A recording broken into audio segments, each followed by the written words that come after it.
Bonjour à tous pour une nouvelle vidéo. Aujourd'hui on va s'intéresser à la première semaine du Giro. La première étape est courte mais vallonnée.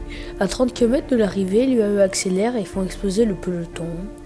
À 3 km de l'arrivée, après un énorme travail de son équipe, Tadej Pogačar attaque et seul Narvaez arrive à suivre. Mais dans la descente, le duo est rejoint par l'Allemand Schachmann. Les trois vont se disputer la victoire au sprint. Et à ce petit jeu-là, c'est Narvaez le plus fort. La seconde étape arrive au sommet du sanctuaire d'Europa.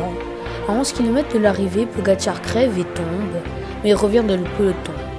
Comme la veille, les UAE accélèrent et à 4 km du sommet, Pogačar attaque et s'envole. Il remporte l'étape avec 27 secondes d'avance sur Tania Felipe Martinez et Geraint Thomas. Au général, Pogačar a 45 secondes d'avance sur Thomas et Martinez. La troisième étape est promise aux sprinteurs, mais à 3 km de l'arrivée, Mikel Honoré attaque, suivi par Pogačar et Thomas. Honoré va craquer quelques mètres plus loin et le duo Pogačar-Thomas va se faire reprendre à 500 mètres de la ligne. C'est donc les sprinteurs qui se joueront la victoire et c'est Tim Merlier qui va s'imposer devant Jonathan Milan. La quatrième étape est aussi promise aux sprinteurs, mais à 4 km de l'arrivée, Filippo Ganna attaque. Mais il est repris à 500 mètres de la ligne. Ce sera encore les sprinteurs qui se joueront la victoire et c'est Jonathan Milan qui s'impose. La cinquième étape était aussi promise aux sprinteurs, mais c'est l'échappée qui va se jouer la victoire.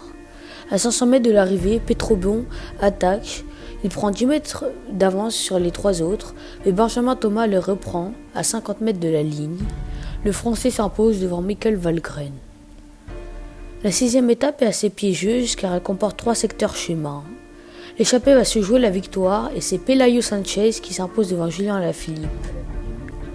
La septième étape est la première contre-la-montre individuelle de ce Giro. Il fait 38 km et se termine par une côte de 6 km.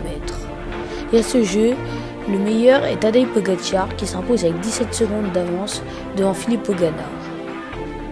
Après une semaine de course, Pogačar a le maillot rose avec 2 minutes 36 d'avance sur Martinez et 2,45 sur Thomas. Milan est maillot cyclamen avec 37 points d'avance sur Groves. Pogačar est maillot bleu avec 22 points d'avance sur Calmejean. Luc Plapp est meilleur jeune avec 8 secondes d'avance sur Husch de Brooks. Ciao.